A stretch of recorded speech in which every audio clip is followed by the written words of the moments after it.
I'm gonna guess by that you grunt that you don't like this level at all.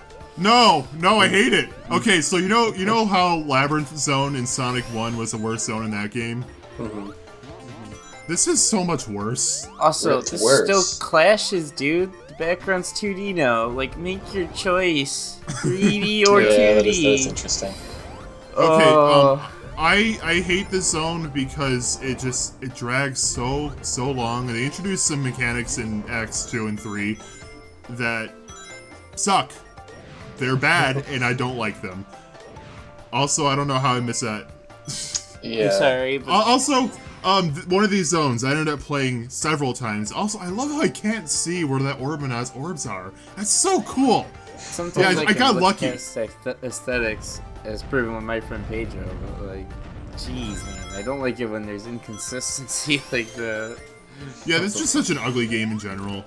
Yeah. Like, nothing in this game looks 3D besides the actual 3D models. So you have, like, 3D models like Sonic himself mixed in with these PNG environments. I would have much rather they would have just hand-drawn Sonic. Yeah, dude!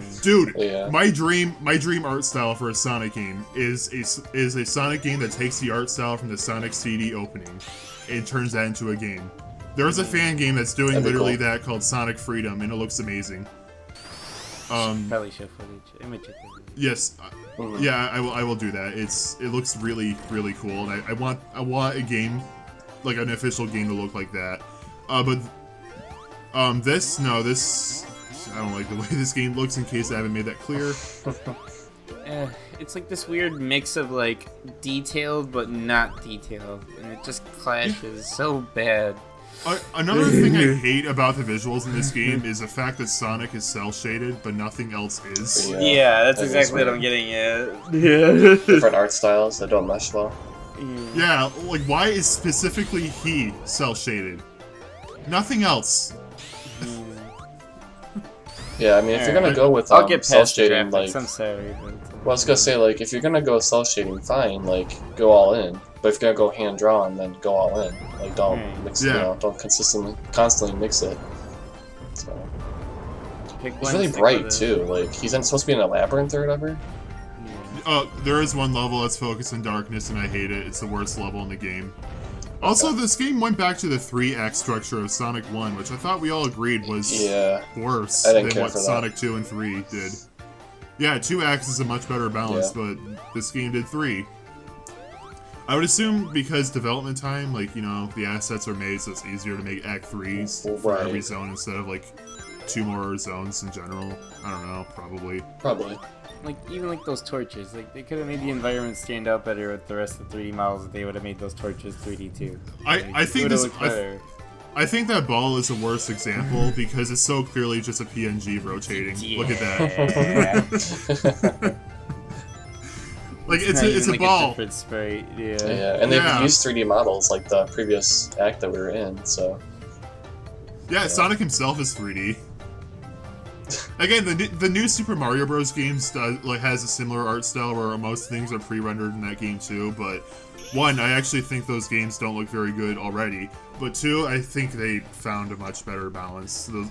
The environments in that game don't look nearly as plasticky as the ones in this. Going back to that ball too, it's like you had to model the ball to like make that, so like just use the model. Again, I think it's because they wanted this on WiiWare. Yeah. I think that's the reason, but not worth it. Honestly, they could have just made it a physical game, like release Sonic 4 Episode 1 and 2 together physically on Wii. That would have worked. Yeah, I mean, we can run the game, obviously. Yeah, absolutely. Yeah. Even Episode 2, like, there'd be graphical downgrades, for, obviously, but... Oh yeah, this is the worst one of the game. That sucks. Basically, there's a bunch of these areas you can go into, and your only goal is to get all the rings, because the Chaos Emerald is actually pretty close at the beginning. But they put they put those they're not goal things anymore, which is actually one thing I do like. I remember complaining about that in Sonic 1. So yeah, I had to replay this zone so many times. This is like my nightmare. Hear the screaming. I literally did a couple times. Like no control. Yeah, there I caught myself. Jesus. really bounce everywhere. Rings. Oh man. Yeah, I had to replay the first act of Lost Labyrinth Zone every single time I failed. Every single time. Thankfully, this is the last Chaos Emerald. Again, this is me. This is me pausing. Yeah, I hate these. Oh yeah, you can jump. What's weird when you jump, the whole screen shakes. I guess it's supposed to be like. Yeah, I think it's supposed to be like shaking a pinball table to move the ball, but who's shaking it? God? Eggman. Why is Eggman helping? Yeah, I'm just thinking of the developer. The developer just being frustrated with the game. Yeah, banging against the desk. Yeah, banging against the desk. Yeah, it's cool. It's honestly just grind it out over here, get as much rings as you can. There was one area earlier where I kept on failing at, so I just decided to try not to go there and just go someplace else that's less dangerous. Again, I noticed you're supposed to get 99, but there's no ring counter on the screen. Yeah, that's really bizarre. Yeah. What if you miss the cue? Like, what if it's a low volume or whatever? You just miss it. Yeah. You just don't know. You have no indication. Yeah, I would have loved a ring counter so I can at least tell how far along I am. Oh wow. Also, one thing that throws me off is a lot of the UI stuff in this game has Sonic Heroes sound effects. Yeah, I noticed that's just so random. You're like, yeah, we have these. I'll just throw them in there. I'll just throw them in. It's Sonic, right? I guess I should clarify. Yes, this obviously is a game that came out way after Sonic 3, but we're covering it before Adventure, which came out way sooner. I'm only covering it now because it's called Sonic 4. I guess that's. I was gonna say, I guess that's your indication because you got 100 rings for life, but I guess you didn't. Something else. Yeah, I don't know how the rules work in this. I mean, again, it's an audio cue, so you can't see your live counter or whatever go up. Again, I'm trying to be so careful here. These bumpers are so violent. Jeez. Trying to give this game credit where there is none, so I guess I should stop. Yeah. Also, the music in these levels is so boring. Should go to sleep, honestly. I gotta go to sleep, yeah. 19 rings for. Where? Every single ring in this level? Jeez. Oh boy. I reliving the stress I felt I know. playing this. It's like trauma. Again, if I failed, that meant I would have to replay Lost Labyrinth Zone Act 1 again, which I've already done like 8 times at this point. Recording this game was an agonizing experience. I haven't even mentioned this. This isn't the first time I recorded this game for this channel. Yeah. Oh my gosh. Oh yeah, I was so upset during this. Oh my gosh. Anyway, I haven't even mentioned this. This isn't even the first time I recorded this game for this channel. Last year, yes, a year ago, I recorded this for this channel. I even said in our Sonic 3 playthrough, I already had Sonic 4 recorded. But guess what happened? My hard drive corrupted and I lost everything. So, yeah, I lost the full BB64. Oh wow. Oh yeah, I forgot about. I had a heart attack. Like, oh please tell me it's saved. Please tell me it's saved. It did. Alright, nice. Yes, it After did. All that, your heart was probably the game's shattered. Like, I would not let you win. Yeah.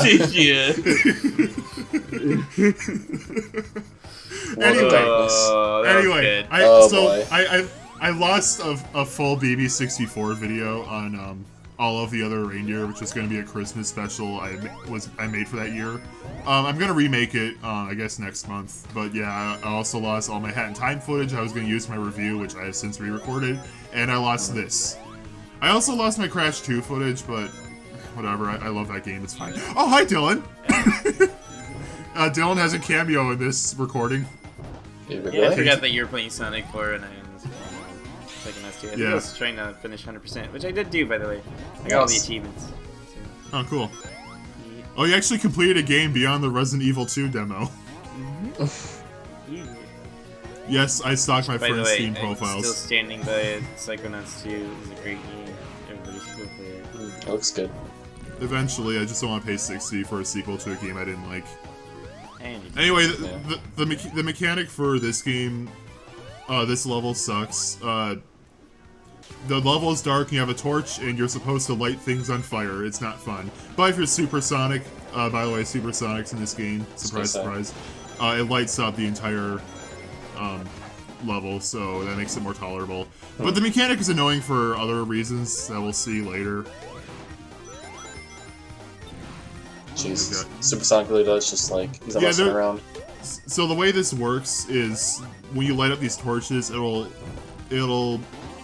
cause some doors to open up, but later there's going to be some torches you don't want to light because it'll get in your way, so you have to like figure out which ones you want to light, which ones you don't.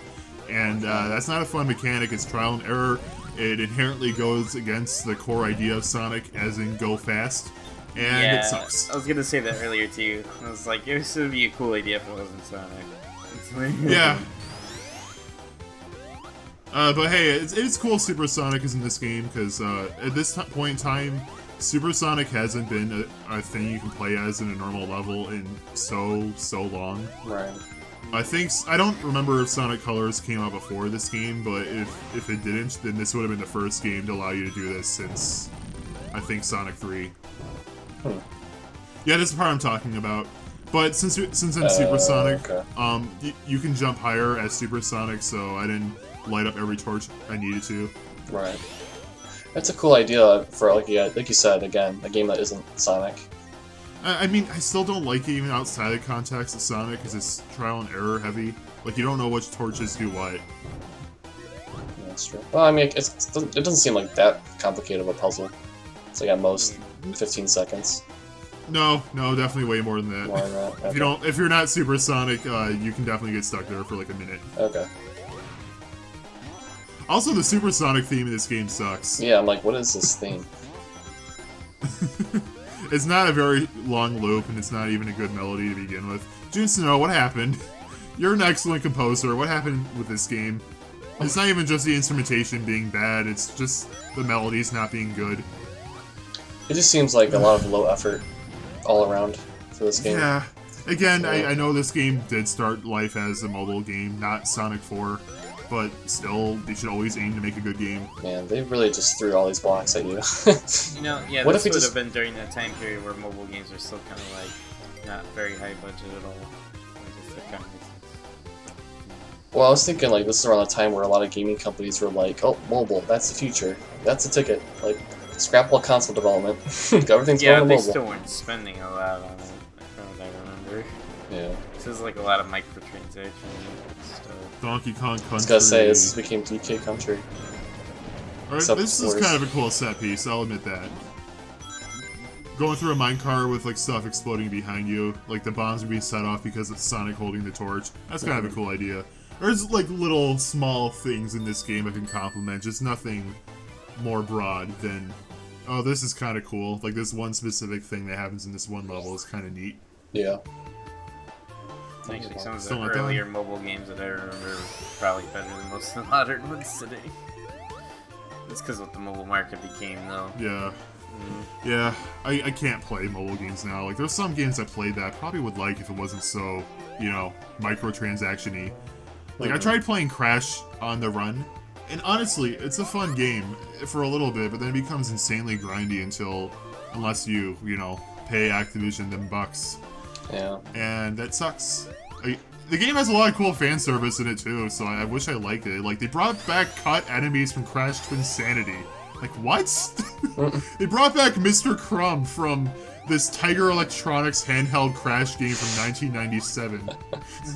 Literally the most obscure character in the franchise, and you brought him back. That's so cool. That's but cool. It's in a game full of microtransactions that, you know, are, you know, I don't know if pay to win is the right word because it's a single player game, but you know what I mean.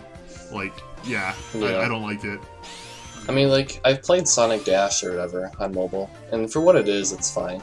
Oh, it's your basic Dash game. I think Sonic Dash is actually one of the better examples of mobile games. Because, like, yeah, microtransactions are there, but they're really just to get things faster.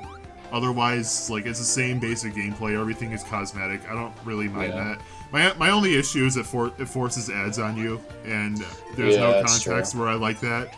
But other than that, I actually think Sonic Dash is pretty decent. It kind of reminds me of when Dylan and I would play like Madden or whatever Yes. that have the in-game ads like for AT&T or something. It's like, oh yeah, Sprint Mobile. Yeah, like this is a $60 AAA game, and we have ads. This game mostly pulls from Sonic 1 and 2, but here it's pulling from 3 finally. Right. With this well. Oh, jeez. Wow. Yeah, the physics screwed me over. I just think it's funny how people are still like, ads won't happen in like console games. It's like, it already happened. What are you talking about? EA used to put ads in their game all the time. Wasn't like, it Sprint Mobile? Wasn't it NBA 2K that was really bad with that or whatever? Yeah. Honestly, okay, when it comes to sports games having ads like, you know, on the, I don't know what it's called. You know, the fence thing. Yeah. I actually don't mind that because like that's actually accurate to real life and it's just there. It doesn't halt your gameplay. But when the game literally stops to play an ad, no. Under no circumstance. Yeah, a lot of mobile games will do that, but they'll give you a reward for it. And Sonic Dash does do that. But not every ad is like that. A lot of ads are just straight up required. Yeah, I get like that. if you want to continue playing this game, you have to watch this ad. Not if you want this red ring, you'll watch this ad. No, if you want to just play. But in Madden 08, there's literally like a splash screen ad. It's like Player of the Year, and then it says Sprint Mobile in the corner with the giant logo. And it's like, thanks. Did it really have to be there? Right. Or I remember playing Madden NFL 11 on 316. There's literally an Old Spice commercial. Like the announcer would literally talk about Old Spice like every 5 lines. Yeah. Oh wow. I will say, this Nintendo sports games like back in the GameCube and N64 days were cool about this. Like Wave Race, they'd have like the GameCube and Game Boy Advance ads or whatever, like as little banners on the side. I always liked I think Sega games do that too, where it advertises like Sega or whatever on the side. I love fake ads. Like Mario Kart 8 does that a lot. Like it'll advertise like I don't know Donkey Kong's motor parts. Yeah. Yeah, that's hilarious to me. I love that. Or how the Japanese version of Mario Kart 64 had parodies of like Mario Bro, and it was like Mario Bro or something. I don't know. And I know Cyberpunk's really broken, but I really do like a lot of the world building they did with that game. Because there's like, they made like a whole bunch of ads for the game. They made whole clothing lines, whole car lines for the game. Like they really wanted you to like get invested in it. Okay, also, did they really just design this where you could die? Are you serious? What did you say? Like, they designed the level where you could, like, die from that? Die from what? From the spikes, yeah. I mean, like, yeah. The spikes is their goal. That's so sucky, though. You just want to I honestly don't... I don't know what you're supposed to do here, if I'm being honest. I feel like I just got lucky every time I've ever beaten this, but... Assuming there's logic to this, I don't think the spike placement there is an issue. It's just part of the challenge. It's just, I don't know how I feel about that. Yeah, I don't like that design. What's wrong with it? I think it's just the fact that, like, there's no easy, like, no, like, well, I want to say easy, but, like, there's no, like, clear way to do that without getting hit. I mean, yeah, they don't do a good job explaining that, but I'd say it's a separate issue, not the spike's fault specifically. Yeah. Okay. Because even now, I don't know how that works. I don't know exactly what you're supposed to do. But even then, I don't want to blame the spikes for that. Yeah. Okay, I stayed here for a while because I wasn't sure what you're supposed to do. There's 2 buttons you have to press to open up that door, but I don't know where they are, so... flashbacks to Jacob playing Labyrinth Zone in Sonic Genesis, I guess. Yeah. That was a fun time. No, it wasn't. No. At least you guys didn't have to beat it. I flew all the way to Michigan to do that. Yeah, was that the only game we played too? That was the only game that we actually recorded. Yes. Oh yeah, recorded. Obviously, we played stuff like privately. Yeah. Believe it or not every conversation we ever have or video game we have we record. Yeah, crazy, right? There's plenty of DB&J content that will never see the light of day. It's sad because we're still friends. yeah, because we're what normal people call friends. That's why this is still a hobby and not a job. Well, not Dylan. Yeah. Oh, okay. There's exceptions. I just he just shows up sometimes and we're like, oh, well, okay. he just found our Discord info somehow, and we just didn't know how to tell him go away. Yeah. I just invaded your space. Is that the story you were going with? Okay, no, for real, Dylan is a friend too. I've actually known Dylan longer than I knew Jacob. So this is kind of a callback to Sonic 1, but like, there is an actual fight after this. So, yeah. Cool. My favorite. This just reminds me of the other boss fight. That's not a boss fight where you just that's what I said. Sonic. It reminds me of us playing like the GBA version of Sonic 1 and like us being stuck here, like lost all our lives. Oh yeah, trying to get up. Again, like I said in that playthrough, every single used copy ever, the most recent zone they'll be at is Labyrinth Zone, and it's specifically because of that section. Yeah, I remember getting stuck as a kid on that. Look how much faster you go when you just homing attack repeatedly. That's insane. Also, this song is a 2-second loop. I know, this song sucks. So many songs in this game suck. There's one song in the entirety of Sonic 4 I like, and it's in Metal Sonic's theme from Episode 2, which is actually really catchy. Now to think he could have did the WiiWare version. I know, we missed out. Oh, why would I? No. You could use a Wii remote. Don't you want to hear Dying Cats for every song? The instrumentation sucks in both versions. I haven't heard a lot of the Wii versions, but from what I've heard, yeah, they're not. No. Like these are also no. So, yeah. These are just techno noise. Yeah, it's like pseudo Genesis, but not really. Like the Genesis sounds. How did I not die? Genesis sounds so much nicer than this. Let's say if they wanted to go 16-bit, they should have just did the whole hog and went 16-bit. They should have just done Sonic Mania. Yeah, and look, what's weird is like they try making the music sound Genesis-like, but the visuals are massive quotes around modern. Mm-hmm. Because like, pick one. They couldn't make pick both. I mean, do both. I mean, like, it's weird to have modern visuals, but again, massive quotes around modern, but have 16-bit inspired music. Imagine playing like Super Mario Odyssey and it's entirely an 8-bit soundtrack. It's not that good. Because Mario 1 did it, so the new game has to do it, because that's how you go forward.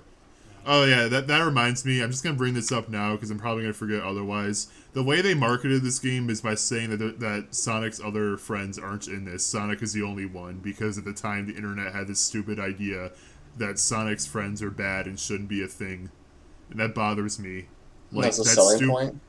Yeah, because, again, a lot of people were annoyed with Sonic having too many friends, but that mostly just stemmed from Sonic's friends having annoying gameplay styles, like Knuckles in Adventure 2 or whatever. But it's not the character's fault, that's the gameplay's fault. But, so they tried using the lack of Tails or Knuckles as a selling point, but no. It just makes the game lamer. Why are we going back? Have Tails and Knuckles, they're cool. Anyway. Yeah. There you go. We'll see you all in the next part. Bye.